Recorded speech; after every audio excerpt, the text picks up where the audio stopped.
मैं जोरावर सिंह आप सभी का स्वागत करता हूं मेरे पॉडकास्ट के नेक्स्ट एपिसोड में, जिसके अंदर हम क्राइसिस को लेके बात करने वाले हैं। अभी तक हमने how to change your perspective के पहले एपिसोड के अंदर हमने बात किया कि हम प्लानिंग के बारे में, कि हम प्लानिंग कैसे कर सकते हैं, उसको लेके क्या क्या क्वेश्चन हो सकते हैं। और लास्ट एपिसोड में हमारे साथ में नितिक और प्रदीप शर्मा थे।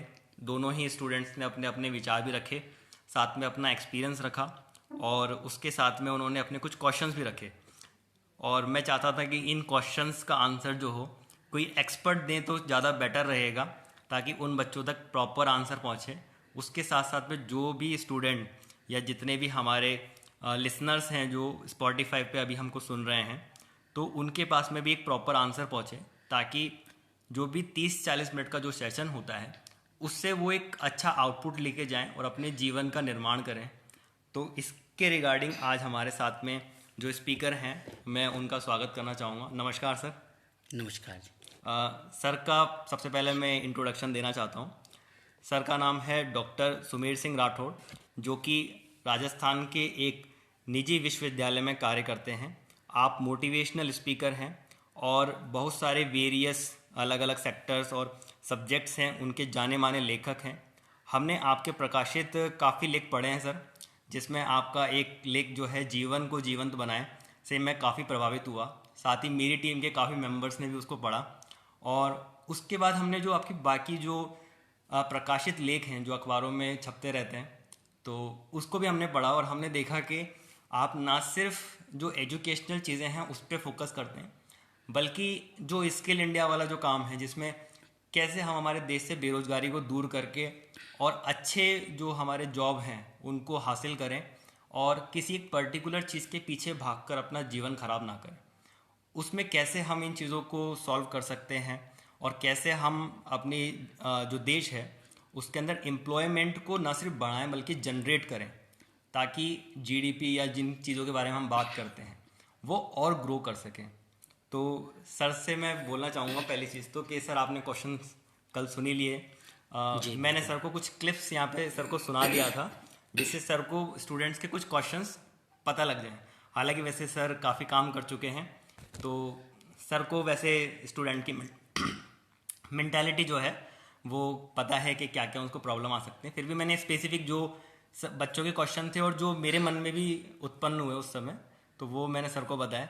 तो सबसे पहले तो मैं सर को कहना चाहूँगा कि सर उस पर एक ब्रीफ जो है उसके बारे में इंट्रोडक्शन दें कि क्या क्या चीज़ें हो सकती हैं और जो हमारा टॉपिक है क्राइसिस, उससे बच्चा कैसा निपट सकता है। सबसे पहले जोरावर सर, मैं आपको बहुत बहुत धन्यवाद देना चाहता हूँ कि आपने मुझे मौका दिया, आपके पॉडकास्ट पे आपने मुझे बुलाया। और आपके सभी दर्शकों को मेरा नमस्कार। तो हम बात कर रहे थे क्राइसिस की, और बच्चों को जो क्राइसिस है रहती है उसको लेके हम बात कर रहे थे। तो सबसे पहले तो मैं आपको ये बताना चाहूँगा कि जो हमारे स्टूडेंट्स हैं वो आजकल की जो एक चमक वाली जो दुनिया है उसको देखकर एक्सपेक्टेशन बहुत ज़्यादा रख लेते हैं अपने अंदर। हम देखेंगे कि हम बच्चों को बचपन से ही सिखाते हैं तुम्हें ये बनना है, तुमको वो बनना है, तुमको इस तरह करना है, बहुत महंगी गाड़ी होनी चाहिए, बड़े बंगले होने चाहिए, बहुत बड़ी बड़ी चीज़ें हम लोग उनके माइंडसेट में डाल देते हैं। तो जब वो चीज़ें पूरी नहीं होती है तो बच्चा देखता है कि भाई जहाँ जितना मैंने सोचा था मुझे लगता है कि उसका 10% ही मुझे नहीं मिल रहा है। तो फिर अपने आप एक क्राइसिस वाली और बाकी चीज़ें बच्चों में आती है। तो बच्चा वहाँ से समझ नहीं पाता कि अब उन्हें आगे क्या करना है। इसके साथ में सर मैं आपसे एक और, मतलब जैसे हमने क्राइसिस की बात की, तो कहीं ना कहीं ये आप भी अपने स्टूडेंट लाइफ में फेस किया होगा और सर को अभी भी करना पड़ता होगा, क्योंकि सर अपना एक बिजी शेड्यूल के साथ में काम करते हैं। अभी हमारे पॉडकास्ट पे आए हैं, उसके अलावा भी अपने आसपास के क्षेत्र में, और कई बार सर को काफ़ी दूर भी अपनी चीज़ों को शेड्यूल करना पड़ता है। तो कॉलेज के काम के साथ में जब आप करते हैं, यूनिवर्सिटी के काम करते हैं, उसके अलावा कुछ सामाजिक स्तर के काम होते हैं, उसके अलावा गवर्नमेंट की कुछ स्कीम्स होती है, इसके बारे में आप काफ़ी टाइम से बच्चों को और लोगों को बता रहे हैं कि कैसे वो उसका बेनिफिट ले सकते हैं और अपनी लाइफ में ग्रो कर सकते हैं। तो आप ये टाइम कैसे बैलेंस करते हैं, मतलब इस क्राइसिस से आप कैसे निपटते हैं, उसके बारे में मुझे बताएं। देखिए, यहाँ पे ये इस क्राइसिस से निपटने के लिए और टाइम कैसे बैलेंस करने करते हैं, उसके लिए मैं थोड़ा सा गार्जियंस पे फोकस करना चाहूँगा कि गार्जियंस को यहाँ पे ये देखना चाहिए कि बच्चों पे बहुत ज़्यादा एक्सपेक्टेशन, दबाव या इस तरह की चीज़ें ना डालें। तो वहाँ से बच्चे का थोड़ा सा सोच बदलेगा। हाँ, बच्चे को सिखाएं हर चीज़ को नॉर्मल कैसे लें। आप उसको बहुत एक्सट्रीम पे ना जाके आप बच्चे को नॉर्मल रहना सिखाएं हर चीज़ में। बच्चे को हर चीज़ के आप प्रोस और कॉन्स दोनों बताएं, उसके पक्ष और विपक्ष दोनों बताएं। बच्चे में इवोल्यूशन की क्षमता विकसित करना सिखाएं और बच्चों को बताएं कि देखिए, आप इतना मेहनत करोगे तो आपको इतना मिलेगा, इससे ज़्यादा मेहनत करोगे तो आपको ये मिलेगा, इससे ज़्यादा मिलेगा। यानी बच्चा एक अपने कॉन्सेप्ट में क्लियर होना चाहिए। बच्चे को कोई इस तरह के सब्ज बाग ना दिखाएं कि तुम्हें ये बनना है, तुम्हें ये करना है, तुम्हें वो बनना है। आप बच्चों को ये बताने के बजाय बच्चों को आप ये बताएं कि अगर आप ये करोगे तो ये हो जाएगा, ये करोगे तो ये हो जाएगा, और ये नहीं करोगे तो ये नहीं होगा। तो इस तरह से आप बच्चों का एक पर्सपेक्टिव थोड़ा सा चेंज कर सकते हैं। और यहाँ ये जो इस तरह की जो आप बच्चों से बात करेंगे तो ये क्राइसिस वाली जो प्रॉब्लम है बच्चों के साथ कम से कम आएगी। और सर मैं एक चीज़ और पूछना चाह रहा था इसमें कि जब फर्स्ट ईयर में आपके पास में एक स्टूडेंट आता है तो जी कई बार क्या होता है कि हम लोगों ने भी देखा है कि बच्चा जो आता है अलग अलग तरह से बच्चा आता है, जी और मतलब हर एक बच्चा अपने आप में एक चैलेंज ही है आपके लिए, जी जी क्योंकि उसको डील करना मतलब उससे अलग तरह का पर्सपेक्टिव उसका बच्चे का होता है। जी कुछ शहरी वातावरण से आते हैं, जी कुछ ग्रामीण वातावरण से आते हैं, और कुछ बच्चे ऐसे होते हैं जो बहुत ही इंटेलिजेंट होते हैं, कुछ थोड़े से एवरेज होते हैं। तो जी। उनको आप कैसे, मतलब अलग अलग मल्टीपल जो माइंडसेट्स हैं बच्चों के, उनको आप कैसे मैनेज करते हैं? देखिए सर, ये सारा जो गेम है ना, ये माइंडसेट का है। ये और दो तरह के माइंडसेट का ये गेम है। एक है पॉजिटिव माइंडसेट और एक है नेगेटिव माइंडसेट। तो यहाँ पर जो ये हम जो क्वांटिटी देखेंगे ना, वो नेगेटिव माइंडसेट की हो चुकी है आजकल। तो हमको इसको पॉजिटिव में कैसे चेंज करें? हम हमारे बच्चों को एक नेगेटिव माइंडसेट में पॉजिटिव माइंडसेट कैसे लाएं? इसके लिए सबसे पहले हम ये बताते हैं आपको कि नेगेटिव माइंडसेट क्या होता है। बच्चे में क्या होता है, बच्चा के पास जो चीज़ें अवेलेबल है, बच्चा उसमें कमियां ढूंढता है। बच्चा जिस घर में पला बड़ा है उसको उस घर में कमियां नज़र आती है, और दूसरे अपने दोस्त के घर में बच्चे को खूबियां नज़र आती है। इसी तरीके से बच्चे को अपने माता पिता में थोड़े से कभी किसी चीज़ के लिए डांट दिया या कोशिश नहीं दिला के दी उनको बच्चों, तो उसमें बच्चे कमियां ढूंढते हैं। बच्चों को लगता है कि जो मेरे दोस्त के माता पिता हैं ना, वो मुझसे ज़्यादा अच्छे हैं। बच्चों को ये लगता है कि जो मेरी स्कूल है जहाँ मैं पढ़ रहा हूँ, वो थोड़ा उसमें कमी है, और जो मेरे दोस्त की स्कूल है ना, वो ज़्यादा अच्छी है। इस तरह का एक नेगेटिव माइंडसेट हमारे बच्चों का होता है। हमेशा बच्चों को ये लगता है कि यार जो मेरा कॉलेज है, मेरी यूनिवर्सिटी है, या जो मैं ये है, ये थोड़ा सा कम है, लेकिन इसके मेरे दोस्त की शायद थोड़ी सी ज़्यादा बढ़िया है। जबकि हम जानते हैं कि सभी स्कूल में, सभी कॉलेज में, सभी परिवारों में, सभी जगह थोड़ा बहुत 19-20 होता है। लेकिन बच्चे जो होते हैं, जो नहीं होता है, उस पर ज़्यादा फोकस करते हैं। तो यहाँ पर थोड़ा सा गार्जियन को उनका माइंडसेट को पॉजिटिव करना है, और बच्चों को खुद को क्या, मतलब मैं यहाँ सलाह ये देना चाहूँगा कि दुनिया में बेस्ट और सबसे अच्छी नाम की कोई चीज़ नहीं होती। जो आपके पास है वो सबसे बेस्ट है। इसको बोलते हैं positive mindset. Extreme positive mindset पे आप बच्चों को आपको लेके जाना है। उसके लिए आपको क्या करना पड़ेगा कि बच्चे के पास आज जो भी चीज़ें अवेलेबल है वो ये माने और ये जाने कि ये सबसे बेस्ट है। जैसे मेरे माता पिता सबसे बेस्ट है, मेरी मम्मी दुनिया की बेस्ट मम्मी है, मेरे पापा दुनिया के बेस्ट पापा हैं, मेरा जो स्कूल है वो दुनिया का सबसे बेस्ट स्कूल है, मेरे जो टीचर हैं वो दुनिया के सबसे बेस्ट टीचर हैं, मेरी कॉलेज जो है, मेरी यूनिवर्सिटी है, वो दुनिया की सबसे बेस्ट है, या मेरी कोई कंपनी है जहाँ मैं अभी काम कर रहा हूँ वो भी सबसे बेस्ट है। तो इस तरह की बेस्ट वाली और पॉजिटिव वाली अगर मेंटलिटी को लेकर बच्चा चलेगा तो आप देखेंगे कि नेगेटिविटी अपने आप कम होती जाएगी। देखिए, यहाँ किसी चीज़ को ख़त्म करने का एक तरीका ये होता है कि उसके सामने एक बड़ी लाइन खींच दो। तो आप अगर आपकी पॉजिटिविटी को इतना बड़ा कर लेंगे, पॉजिटिविटी को इतना बड़ा कर लीजिए कि वो जो नेगेटिविटी होगी ना, वो वहाँ से ख़त्म होती, छोटी छोटी होके ख़त्म होती चली जाएगी। बिल्कुल सर, बिल्कुल मैं आपकी बात से सहमत हूँ, और मैंने कई बच्चों को ऐसे ग्रो होते हुए देखा हुआ है। अच्छा, मैं यहाँ पे सर एक और चीज़ मैं चाहता हूँ कि आप हमारे दर्शकों को बताएं। जो हम इस पॉडकास्ट से पहले कुछ डिस्कस कर रहे थे, और आपने जो रियलिटी में जीने वाली बात कही थी कि रियलिटी में जीना चाहिए हमको, बाहर क्या हो रहा है वो ऑब्जर्व करना चाहिए, अपने आसपास क्या होता है, उससे हम और भी ज़्यादा चीज़ें सीख सकते हैं। तो थोड़ा सा आप बच्चों को उसमें गाइड करें कि कैसे उस पे देखिए, काम इसमें करें। ये केवल बच्चों पर ही बात लागू नहीं है, ये हम पर भी लागू होती है, और हमसे जो बड़े हैं उन पर भी लागू होती है कि हमको हमेशा हमारा लर्निंग माइंडसेट रखना चाहिए, और हमेशा रेडी टू लर्निंग रखना चाहिए। क्योंकि जो हमारी लाइफ है, वो लाइफ जो है ना, वो पूरा एक लर्निंग प्रोसेस है। जब तक हम जिएंगे कुछ ना कुछ लर्निंग लेते रहेंगे। ये हमारे दिमाग में होना चाहिए। तो हम कहीं भी जाएं, कहीं भी बैठे, कुछ भी करें, कुछ ना कुछ उसमें लर्निंग जरूर होता है। बस ज़रूरत है कि हमको उसको समझने का और देखने का। तो हम इस तरह कर सकते हैं कि हम कहीं भी जाएं तो आसपास की चीज़ों को देखें और ऑब्जर्व करें। ऑब्जर्व करने के बाद में उसका एनालिसिस करें, देखें हम कि क्या सही है, क्या गलत है, इसमें से हम क्या पॉजिटिव अच्छा क्या निकाल के ला सकते हैं। और जो हम उसमें से अच्छा निकाल के लाएं उसको अपने तक सीमित ना रखें, बाकी उसका और लोगों को भी आप बताएं। और इस तरीके से क्या होगा कि जो हमारा एक जो माइंड सेट है ना, वो एक लर्निंग माइंड सेट बनेगा। और लर्निंग माइंड सेट से क्या होता है, जो हमारा ब्रेन है वो एक्टिव रहेगा और हम पॉजिटिव रहेंगे। और जो फालतू की या नेगेटिव चीज़ें हैं वो हम कम से कम सोचेंगे। या फिर ये हम कह सकते हैं कि जब हम एक लर्निंग माइंडसेट रखेंगे तो नेगेटिविटी के लिए या नेगेटिव बातें सोचने के लिए हमारे पास समय ही नहीं बचेगा। और शायद आप भी नहीं चाहते होंगे कि आपके पास कुछ नेगेटिव सोचने के लिए या नेगेटिव करने के लिए समय हो। बिल्कुल सर। सर अभी जैसे बात कर रहे थे हम लोग, तभी मेरे माइंड में एक क्वेश्चन आया कि आपने अपना बैचलर्स किया, आपने मास्टर्स किया, फिर आपने पीएचडी किया, और अभी क्या होता है कि हम कई बार सोशल मीडिया पे, क्योंकि मतलब मैं थोड़ा सा एक्टिव रहता हूँ, तो मैं काफ़ी जगह देखता हूँ कि थोड़ा सा ऐसी चीज़ों को भी इन्फ्लुएंस किया जा रहा है जिसमें बताया जा रहा है कि एजुकेशन उतना इम्पॉर्टेंट नहीं है। और या फिर कई जगह जैसे जॉब का क्राइटेरिया आ जाता है, तो एजुकेशन का जो इम्पोर्टेंस जो है कई जगह कम किया जा रहा है या हो रहा है। तो उसके बारे में आप क्या मानते हैं? मतलब एजुकेशन का जॉब वगैरह जो है उसको छोड़ के उसका और क्या इम्पोर्टेंस हो सकता है बच्चे के लिए, जिसके ऊपर उसको ध्यान देना चाहिए, ना सिर्फ प्रोफेशनल लेवल पे बल्कि पर्सनल लेवल पे उसका इम्पैक्ट के बारे में आप बताएं।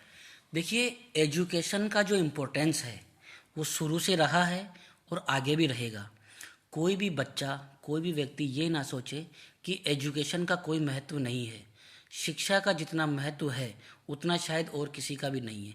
बस हमें एजुकेशन को थोड़ा सा समझने की ज़रूरत है। आजकल हमने क्या किया हुआ है कि हमने समझ लिया है कि एजुकेशन जो है ना वो एक अच्छी नौकरी करने के लिए होती है। और हमने एजुकेशन का जो रिजल्ट है वो हम एक नौकरी के हिसाब से देखते हैं। यानी हम जो पढ़ाई करते हैं वो हम सोचते हैं कि हमारी एक अच्छी नौकरी लग जाए। तो ये यहाँ से क्या होता है ना, इसीलिए एजुकेशन का इम्पोर्टेंस हम लोग कम समझते हैं। शिक्षा का जो उद्देश्य है ना वो बहुत ही व्यापक है, बहुत ही व्यापक। एजुकेशन से आप ये मान लीजिए कि आपका जो चारों तरफ का जो सर्वांगीण जो विकास होगा ना वो केवल एजुकेशन से होगा। तो हम कभी ये नहीं बोल सकते कि भी एजुकेशन का कोई इम्पोर्टेंस है ही नहीं। एजुकेशन का इम्पोर्टेंस शुरू से था, है और रहेगा। बस ये है कि उस एजुकेशन को हमको हमारी लाइफ में पॉजिटिविटी से एप्लीकेबल कैसे करना है ये हमको देखना है। बिल्कुल सर, बिल्कुल। एक्चुअली इस क्वेश्चन को पूछने का रीज़न ये था कि मैंने कुछ दिन पहले एक वीडियो देखा था जिसमें एक व्यक्ति जो है बता रहे थे कि मैंने मैथमेटिक्स में ये फॉर्मूला पढ़ा है और मुझे अब बताओ कि ये कहाँ यूज़ हो रहा है, क्या इसका इंपॉर्टेंस है। तो ये लेके मेरा थोड़ा सा पर्सपेक्टिव था। तो आपने काफ़ी सही उसका मुझे भी काफ़ी ज़्यादा क्लैरिटी इसका बना है। देखिए, मैं यहाँ ये बोलना चाहूँगा कि जैसे मैथमेटिक्स के फॉर्मूलाज हम लोग पढ़ते थे और हम देखते हैं कि वो डेली लाइफ में कहीं कोई काम नहीं आते।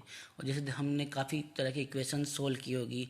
और मैथमेटिक्स के अलावा फिजिक्स है, केमिस्ट्री है, बाकी में बहुत फॉर्मूलाज और इस तरह की टेक्निकल चीज़ें होती है, ट्रिग्नोमेट्री है, ऐसी चीज़ें होती है जो हमको लगता है कि हमारी लाइफ में कोई काम नहीं है, वो नहीं आती। लेकिन ऐसा हमको लगता है कि वो काम नहीं आती, वास्तव में वो हमारे बहुत काम आती हैं। वास्तव में वो जो इक्वेशंस और वो जो इस तरह के टफ जो क्वेश्चंस होते हैं वो एक पजल होती है। जैसे हमको बताया गया कि पजल सोल्व करने से जो हमारा माइंड है वो एक्टिवेट होता है। और जब माइंड को अलग अलग तरह की आप प्रॉब्लम्स देते हो और फिर वो अलग अलग तरह की हमारा माइंड प्रॉब्लम सॉल्व करता है, तो हमारा जो माइंड है ना वो विकास के लिए तैयार होता है। और उतना ही ज़्यादा माइंड का अपने आप को माइंड डेवलपमेंट के लिए तैयार करता है और माइंड का डेवलपमेंट होता है उसी तरीके से। तो हमने जितने भी tough puzzles, tough questions, tough equations जितनी हमारी बचपन में सॉल्व की होगी, हम हमारी लाइफ में जो रियल में जो हमारे सामने पजल्स आएगी, जो प्रॉब्लम्स आएगी ना, उनको हमारा जो माइंड है वो पहले से रेडी है इस तरह की पजल सॉल्व करने का ना। तो जो वास्तविक जो समस्याएं जीवन में आती है उनको सॉल्व करने के लिए भी हमारा माइंड रेडी रहेगा। तो वास्तव में जो वो है एक तरीके से एक तैयारी है हमारे बचपन में जो हमारा दिमाग होता है उसको आगे के लिए तैयार करने की एक तैयारी है वो कठिन इक्वेशंस। बिल्कुल सर, बिल्कुल। आपने जो फाउंडेशन की बात की है ना वो बिल्कुल मैं अभी समझ पा रहा हूँ। और इसमें मैं एक पॉइंट भी ऐड करना चाहता हूँ जी। कि जैसे हमारे दर्शक अभी आपको सुन रहे होंगे तो वो ये समझ पा रहे होंगे कि एक जो इतने जाने माने मतलब लेखक हैं या फिर किसी बड़े यूनिवर्सिटी में पढ़ाते हैं और बड़ी बड़ी अधिकारी पोस्ट पे उन्होंने अपना कार्यरत किया है, लेकिन उसके बावजूद भी चाहे वो आसपास का क्षेत्र हो, चाहे राज्य स्तर पर हो, चाहे नेशनल लेवल पे हो, उन्होंने काफ़ी जगह अपना काम किया है और अभी भी हमारे पॉडकास्ट में वो अपना कंट्रीब्यूशन देने आए हैं। तो पढ़ाई के अगर आप पढ़ाई फाउंडेशन के लिए करेंगे, अपनी ग्रोथ के लिए करेंगे और जो सर ने गाइड किया अगर उस तरह से करते हैं, तो ना सिर्फ आप अपना कुछ भला कर पाएंगे बल्कि समाज के स्तर पे और लोगों में चाहे किसी चीज़ को लेकर जागरूकता है या हमारे समाज को या हमारे देश को कैसे आगे बढ़ाया जाए, उसमें भी आप अपना कंट्रीब्यूशन कर पाएंगे। लेकिन करने के लिए समस्या वही है कि अगर आप फंडामेंटल चीज़ों पे काम करेंगे तो कर पाएंगे, वरना जैसा सर ने कहा कि अगर आप सिर्फ जॉब के लिए कर रहे हैं तो मुझे लगता नहीं है कि शायद जॉब भी ढंग से कर पाएंगे। बिल्कुल बिल्कुल। और क्या है कि आप में देने का भाव होना चाहिए, हमेशा देने का भाव रखिए, लेने का भाव नहीं। और आप ये मान के चलिए कि जब आप देने का भाव रखेंगे तो जो लेने वाली चीज़ें हैं वो अपने आप आएगी।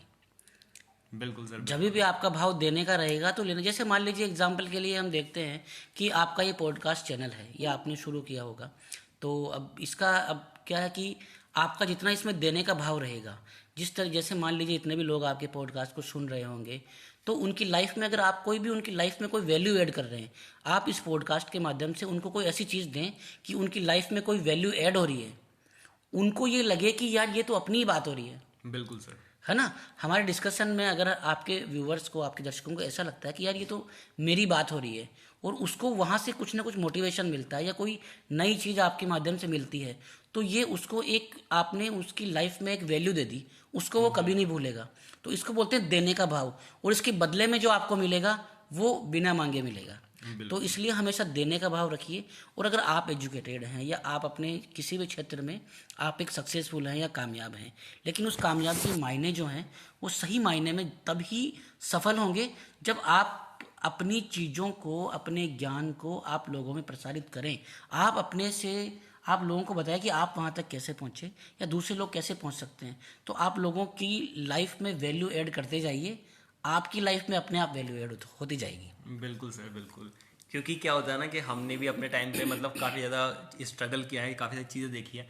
और ठीक है, अभी तो बहुत सारे सोशल मीडिया प्लेटफॉर्म है, बच्चे पॉडकास्ट के थ्रू जैसे आप जैसे लोगों को, बड़े बड़े स्पीकर्स को सुन पा रहे हैं। हमारे टाइम पे उतना नहीं होता था, लेकिन फिर भी हमारे आसपास के क्षेत्र में जो भी व्यक्ति जैसे आपकी तरह समाज के अंदर अपना इंटरेस्ट रखता है और चीज़ें बताता है, तो हमको कुछ चीज़ों में गाइड किया। इसलिए मैं मतलब उन सभी लोगों को भी धन्यवाद कहना चाहता हूँ कि उनकी वजह से आज मुझ में जितना भी परिवर्तन आया है या मैं जिस भी लेवल पे हूँ अपनी लाइफ में, मैं अगर उन लोगों को अपनी लाइफ से अगर अलग हटके देखूँ तो शायद मैं आज यहाँ तक नहीं पहुँच पाता। पेरेंट्स का अपना एक इन्वॉल्वमेंट रहता है, पेरेंट्स तो अपने तरफ से जितनी मेहनत कर सकते हैं वो करते ही हैं, लेकिन उसके अलावा भी समाज में जैसे आप जैसे लोग होते हैं जो अपना कंट्रीब्यूशन देते हैं, उससे हमारी एक दिशा बनती है। हम अपने माइंड में कुछ और चीज़ों को इंक्लूड करके जितना सोच पाते हैं, उससे हम एक अच्छे रिजल्ट्स ले सकते हैं। अच्छा अपने अंदर व्यक्तित्व जो है, व्यक्ति का जो व्यक्तित्व है उसको निखार सकते हैं। तो यहाँ पे जो है कि मेरा एक और क्वेश्चन यहाँ पे अभी उठ रहा है कि अभी मैं अगर आप अपनी जो पूरी बात करना चाहूँ, अगर मैं पुरानी जो भी मैंने साथ हुआ या फिर जितनी चीज़ें अच्छी हुई मेरे साथ में, जितने लोगों ने मुझे चीज़ बताई, तो शायद ये पॉडकास्ट का 8वां जो एपिसोड है वो कम पड़ जाए। बट फिर भी अगर मैं आपसे एक ब्रीफ में एक जानकारी चाहूँ कि अगर कोई स्टूडेंट है, और अगर स्टूडेंट है या फिर कोई भी नॉर्मल एक व्यक्ति है, चाहे वो वर्किंग प्रोफेशनल हो, तो वो अपनी लाइफ में किसी चीज़ को लेकर जब डिसीजन लेने जाता है, जैसे मैं भी लेने जाता हूँ, तो बहुत सारे वहाँ पे क्वेश्चंस आ जाते हैं। और मैंने देखा है कि जो डिसीजन जितने टाइम में हो सकता है, कई बार उससे 2 गुना 3 गुना टाइम भी ले लेता है, और कई बार मैंने देखा है कि कई बार हम लोग गलत भी हो जाते हैं। तो वैसे हम कोई 100% चांस वाली बात नहीं कर रहे हैं कि हमारा जो डिसीजन मेकिंग हो हर बारी 100% हो, लेकिन आपका यहाँ पे हम एक्सपीरियंस जो है उसकी वजह से हम जानना चाहते हैं, क्योंकि आप, चूंकि मैंने बताया कि जैसे सर जो है आप डील करते बेसिकली हैं स्टूडेंट्स डिसीजन के साथ मेकिंग के बारे हाँ, में बात कर बिल्कुल। रहे हैं। कैसे हम उसको कर सकते हैं easy? देखिए, डिसीजन मेकिंग में ये है कि सबसे पहले तो ये होना चाहिए कि डिसीजन किस तरह का है। मान लीजिए कि ऐसा डिसीजन है कि हम किसी रेस्टोरेंट में गए तो हमको पिज़्ज़ा खाना है या बर्गर खाना है, इस तरह का डिसीजन है, तो आप इसको सिंपली अपना एक कैजुअल वे में ले सकते हैं कि मुझे आज पिज़्ज़ा की इच्छा हो रही है, पिज़्ज़ा खा लिया, बर्गर की इच्छा हो रही। लेकिन डिसीजन कैसा है, अगर डिसीजन से आपकी पूरी लाइफ इफेक्ट हो रही है तो उस तरह का डिसीजन लेने से पहले आपको सोचना पड़ेगा और आपको जिस फील्ड में जाना है या जो भी तरह का आप डिसीजन ले रहे हैं, तो उसके लिए आप पहले पूरा प्रॉपर रिसर्च कीजिए। आपके पास सफिशिएंट डाटा होना चाहिए, क्योंकि जितना बड़ा डिसीजन है उसके लिए आपकी मेहनत भी उतनी ज़्यादा होनी चाहिए।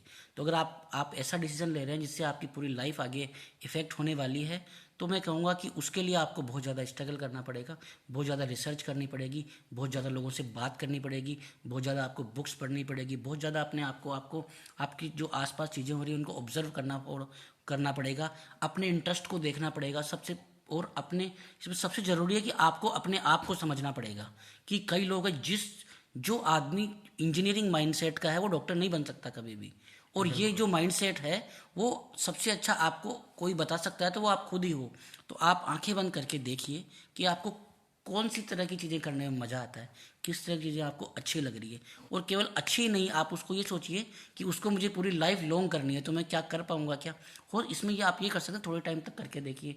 अगर आपको लगता है आप उससे बोरियत आपको महसूस हो रही है तो उसको छोड़ दीजिए। कहने का मतलब ये है कि जितना बड़ा डिसीजन है, जितना इंपॉर्टेंट डिसीजन आप ले रहे हैं, तो आपको उसके लिए उतनी रिसर्च करनी पड़ेगी, आपको उसके लिए उतना ही लोगों से मिलना पड़ेगा, सजेशन लेने पड़ेंगे, बुक्स पढ़नी पड़ेगी, अपने आप को समझना पड़ेगा। तो ये बात है। बिल्कुल सर।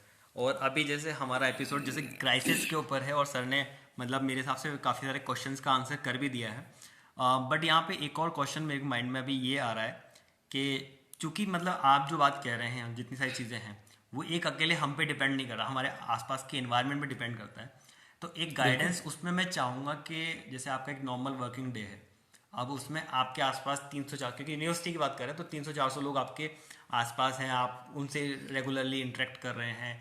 कुछ बात क्योंकि अब फ़ोन कॉल्स हो गए हैं, मतलब पहले इतने मोबाइल्स जी वगैरह नहीं जी होते थे, अब जी फ़ोन कॉल्स हो गए हैं, मतलब काफ़ी सारी चीज़ें इन्वॉल्व हो चुकी हैं। जी तो हम सुबह जिस माइंडसेट से निकलते हैं वो अगर आगे जाके किसी भी मतलब मैं बोलूँ स्पीड ब्रेकर की वजह से धीमा पड़ जाए तो उसमें हम कैसे रिकवर करें, तो उसमें हम कैसे मतलब अपने आप को कूल रख सकते हैं और कैसे उस चीज़ से निपट सकते हैं।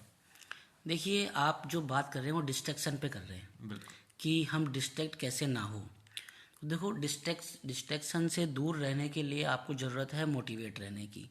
और आपका ये है कि जैसे मान लीजिए हमने मोटिवेशन के बारे में आज कुछ सुना, या आज कोई अपन ने कोई किसी चीज़ का हमने डिसीजन लिया कि मुझे ये नहीं करना, और आप अपने ऑफिस जाओ, रास्ते में कोई ऐसी घटना हो गई, ऐसी चीज़ हो गई, तो उसका एक ऐसा इफेक्ट हुआ कि आप उससे डिस्ट्रैक्ट हो गए। तो ये सब नेचुरल चीज़ें ये होती है, लेकिन इसमें ये है कि आप अपने डिसीजन के प्रति मजबूत कैसे रहोगे। उसमें पहली चीज़ ये है कि जिन भी चीज़ों से आप मोटिवेट होते हो उसको आप अपने माइंडसेट में रखिए कि मुझे, मतलब जैसे मान लीजिए कि मुझे कुछ बनना है, तो मेरे दिमाग में हमेशा वो रहे। और जीवन में प्रायोरिटी तय करना बहुत ज़रूरी है कि रास्ते में मान लीजिए किसी का झगड़ा हो गया, आपने सिंपल उनकी एक मदद कर दी, वो ठीक, अच्छी बात है। और लेकिन आप उसमें ज़्यादा उसमें इन्वॉल्व हो रहे हो, तो आपको ये सोचना है कि जो आपका मेन एम है, कहीं ये मैं उससे कितना कितना डिस्ट्रैक्ट हो रहा हूँ, कितना भटक रहा हूँ। फिर आप कंपेयर कीजिए दोनों चीज़ों को, कि कंपैरिजन बहुत इम्पोर्टेंस रखता है इन चीज़ों में। कि जब आप डिस्ट्रैक्ट होते हैं चीज़ों को, तो जब आप डिस्ट्रैक्ट होकर वापस अपने नॉर्मल डेंस में आते हैं, तो आप सोचिए कि इससे आपको कितना नुकसान हुआ और उसको इवेल्युएट कीजिए। जब आप उस नुकसान का रोज़ चार्ट बनाएंगे तो आप अगले दिन से वो गलती नहीं करेंगे। लेकिन हाँ, ये है कि आप उसका ट्रैकिंग अगर नहीं रखते हैं तो फिर वो आपकी गलतियां बढ़ती चली जाएगी और आपका डिस्ट्रैक्शन इस लेवल पे चला जाएगा कि आप मूल मुद्दे से ही भटक जाएंगे। लेकिन आप चाहते हैं तो रोज़ शाम को इवेल्युएट करें कि जो मेरा लक्ष्य है, जो मेरा एम है, उसमें मैं आज कहाँ तक पहुँचा। ये आपको शाम को डेली इवेल्युएट करने की ज़रूरत है। और जब आप डेली इवेल्युएट करेंगे तो आप ये भी इवेल्युएट करेंगे कि मैं आज किन किन चीज़ों से डिस्ट्रैक्ट हुआ, तो आगे मुझे नहीं होना है। तो ये एक एक्सरसाइज है। तो अब इसको आप कंटिन्यू करेंगे तो डिस्ट्रैक्शन धीरे धीरे चला जाएगा।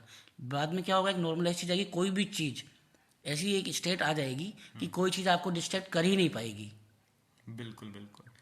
एक और मैं दर्शकों को बताना चाहता हूँ कि ये जो भी पॉडकास्ट है, अभी जितना भी 30-40 मिनट का सेशन आएगा, इससे ज़्यादा मैं सर से बात कर चुका हूँ। कई हमने मतलब 2-2.5 घंटे तक डिस्कस किया, काफ़ी सारे मुद्दों मैंने बात किया। जी अब वो सारी चीज़ें तो हम इसमें इंक्लूड नहीं करना चाहेंगे, लेकिन जैसे आपने जो बोला ना डिस्ट्रैक्शन वाला, तो मुझे भी एक चीज़ नज़र आएगी कि मैं कहाँ पे डिस्ट्रैक्ट हो रहा हूँ। जी मैं नहीं चाहता कि दर्शक जब आपके बारे में जाने और जब उनको पता चले कि सर जो है काफ़ी कुछ लिखते भी हैं और कई बार अपने सेमिनार्स या अगर आपके यूट्यूब चैनल पे जाते हैं जी और जब वो देखेंगे कि सर जब समझाते हैं कोई चीज़ तो उसमें कुछ कहानियाँ, कुछ पंक्तियाँ उसमें इन्वॉल्व करते हैं, तो दर्शक मुझे माफ़ नहीं करेंगे अगर मैंने वो इंक्लूड नहीं किया तो कोई भी एक ऐसी चीज़, कविता या कुछ पंक्ति या कोई ऐसी स्टोरी मोरल जिसके साथ में आप वो हमारे दर्शकों के साथ में शेयर करना चाहें। देखिए, मैं इसमें कविता तो नहीं है, लेकिन एक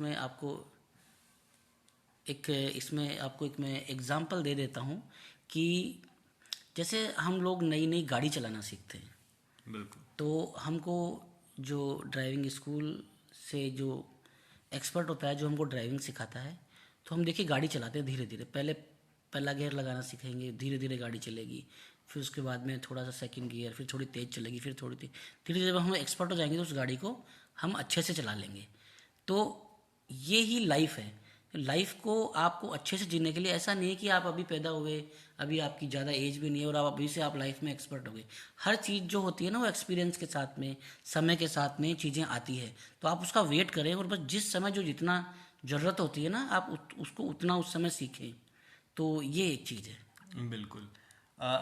मतलब अभी क्वेश्चन बहुत सारे माइंड में आ रहे हैं क्योंकि ये जो था ना, मैंने सर के मतलब काफ़ी ज़्यादा चैनल पे जो वीडियोस हैं वो देखे और उसके बाद में मतलब, तो सर ये पढ़ाई तो ठीक है जी आपने बैचलर्स कर लिया, मास्टर्स कर लिया, पीएचडी कर लिया, अभी भी आप कंटिन्यूसली पढ़ाई कर रहे हैं और लिखते भी हैं बहुत सारा, मतलब एक तो ठीक है मैनेज वाला तो आप बता चुके हैं कि इतना सब कुछ करते हैं, जी लेकिन आपका ये जो इस तरह की जो कविताएं हैं या लेखन वाला जो है, मतलब आपका जो स्टडी से अलग जो है, इसमें कब आपका रुचि कौन सी क्लास से, कौन सी एज से आपका बढ़ा और इसमें आप मतलब कैसे, क्या इंटरेस्ट है आपका, वो थोड़ा देखिए, बताएं। इसमें मैं दर्शकों को ये बताना चाहूँगा कि आप लोग देखते होंगे कि कोई व्यक्ति किसी फील्ड में बहुत ही ज़्यादा सक्सेस हुआ है, तो उसके पीछे एक ही वजह होती है कि जिस चीज़ में उसका इंटरेस्ट था, उसने उसी में काम किया है। तो अगर आपको कोई भी काम करने में अगर आपको बोरियत फील होती है, तो इसका मतलब ये है कि वो वाला काम आपके लिए बना नहीं है, बिल्कुल।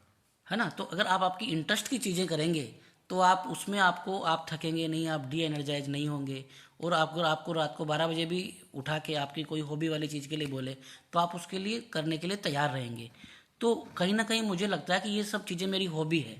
तो इसलिए जब जो हॉबी होती है तो आप अलग अलग चीज़ें कर लेते हो, और ऐसा नहीं कि किसी का आप वो चीज़ें दबाव में करते हो या कभी आपको करना पड़ता है तो ही करते हो। तो ये इंटरेस्ट की चीज़ें हैं, तो ये करने में आपको मज़ा आता है। तो मैं दर्शकों से ये कहना चाहूँगा कि आप देखिए वो आपकी इंटरेस्ट की चीज़ें क्या है। जब आप आपकी इंटरेस्ट की चीज़ों में अपना कैरियर बनाएंगे ना, तो आपका वंडरफुल कैरियर होगा।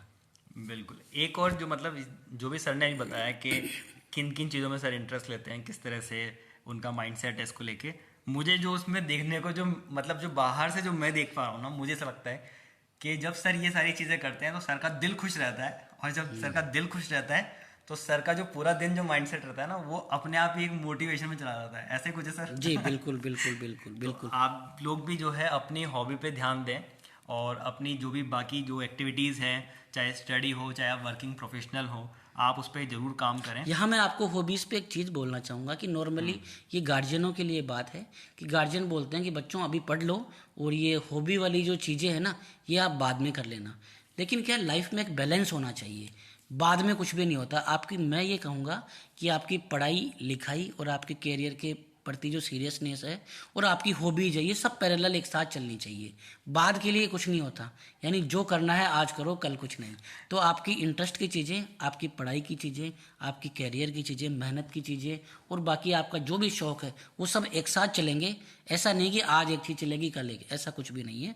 आप अगर कल के दिन मेरा एग्ज़ाम है और मुझे पियानो बजाने का शौक़ है, तो मैं आज अच्छे से पियानो बजाऊं और कल मेरा एग्ज़ाम दे के आऊँ। लेकिन उस एग्ज़ाम के लिए जो मुझे पढ़ाई करनी है वो भी अच्छे से करूं। कहने का मतलब ये है कि आपकी हॉबीज़ और आपका काम और आपकी सीरियसनेस और आपकी मेहनत सबको साथ लेके चलना है। तो चलिए, हमारा जो सेशन है वो भी एंडिंग पॉइंट की तरफ बढ़ रहा है। तो सबसे पहले तो मैं बताना चाहूँगा हमारे दर्शकों को कि सर ने जितना भी काम किया, मतलब हम उसको यहाँ पे समराइज़ भी नहीं कर पाए सही से। तो मैं चाहूँगा कि थोड़ा सा आप इंटरनेट पे थोड़ा सर्च करें इसके बारे में, ये सर के बारे में जानें।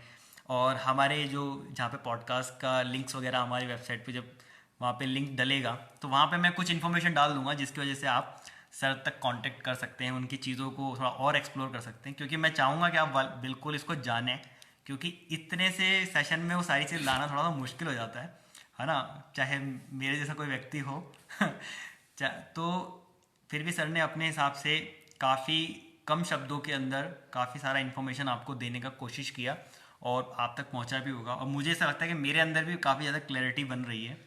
और जैसे जैसे हम अपने एपिसोड्स में आगे बढ़ते जा रहे हैं, अभी तो ये हमारा सेकंड एपिसोड है, जब हम 8वें एपिसोड पे पहुंचेंगे कंक्लूजन के टाइम पे, हालांकि सर का उस समय बिजी शेड्यूल रहता है, लेकिन मैं चाहूँगा कि जब स्टूडेंट वहाँ पे अवेलेबल हों, वो दोनों स्टूडेंट जो फर्स्ट एपिसोड में थे, अगर सर को भी टाइम मिलेगा तो हम चाहेंगे कि सर भी वहाँ पे अवेलेबल रहें और लास्ट कंक्लूजन में भी हमारे साथ रहें, क्योंकि ये सर की दो लाइन के अंदर जो रिजल्ट निकल के आ रहे हैं ना, मतलब बहुत ही क्रीम रिजल्ट है।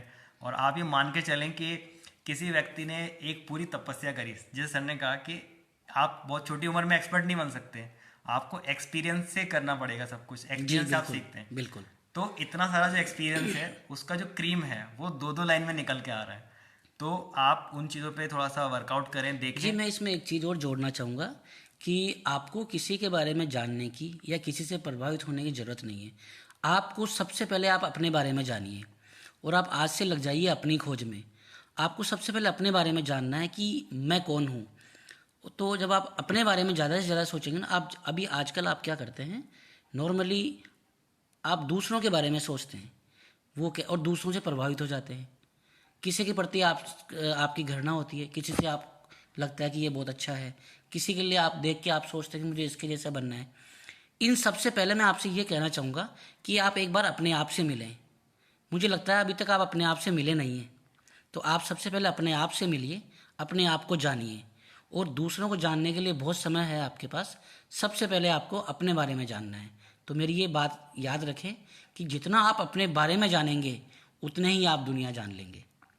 एक और यहाँ पे मतलब एक पॉइंट जो है, हालांकि वो कोरिलेट तो नहीं करता है, लेकिन फिर भी मैं बता दूं कि जैसे लास्ट एपिसोड में दोनों स्टूडेंट जो थे उन्होंने कभी स्पॉटिफाई यूज़ नहीं किया था सर ने भी कभी स्पॉटिफाई यूज़ नहीं किया था, बट आई थिंक सर जब इसको लिसन करेंगे तो हम सर को स्पॉटिफाई का लिंक देंगे, तो सर उसको डाउनलोड करेंगे बिल्कुल क्योंकि सर बिल्कुल को बाकी इसमें टाइम नहीं मिल पाता, लेकिन हमारी वजह से एक और डाउनलोड उसका बढ़ जाएगा। तो बिल्कुल। मैं सबसे पहले आप सबका धन्यवाद करना चाहता हूँ कि सर ने अपना कीमती टाइम निकाला और हमारे दर्शकों को और हमें, क्योंकि हम भी जिस मुहिम में हैं तो हमें भी काफ़ी ज़्यादा गाइडेंस और इस तरह की चीज़ों की ज़रूरत है। तो सर ने अपना कीमती टाइम निकाल के जितना भी इनपुट इसमें दिया, मुझे लगता है कि हम सबके काम आएगा। और लास्ट में तो सर ने बहुत ही जो एक इम्पॉर्टेंट बात बोली कि हमें अपने आप से मिलना है, तो मैं इसको अपने अंदाज में कहना चाहूँगा कि आप 9वें एपिसोड में, जो कि स्पॉटिफाई में तो नहीं आएगा, जी जी जी। उसको आप अपने घर पे अपने रूम में जब आप पर्सनल लेवल पे अकेले हों तब आप एपिसोड नंबर 9 अपने साथ चलाएं 40 मिनट का, और आप उससे लेके आप अपनी खोज में निकलें। तो इसी के साथ हम अपने इस पॉडकास्ट के सेकंड एपिसोड क्राइसिस को यहीं पे कंप्लीट करते हैं। मिलते हैं हम अपने नेक्स्ट थर्ड एपिसोड में, तब तक के लिए थैंक्स सो मच फॉर धन्यवाद, थैंक यू जी। Listening. Thank you so much guys.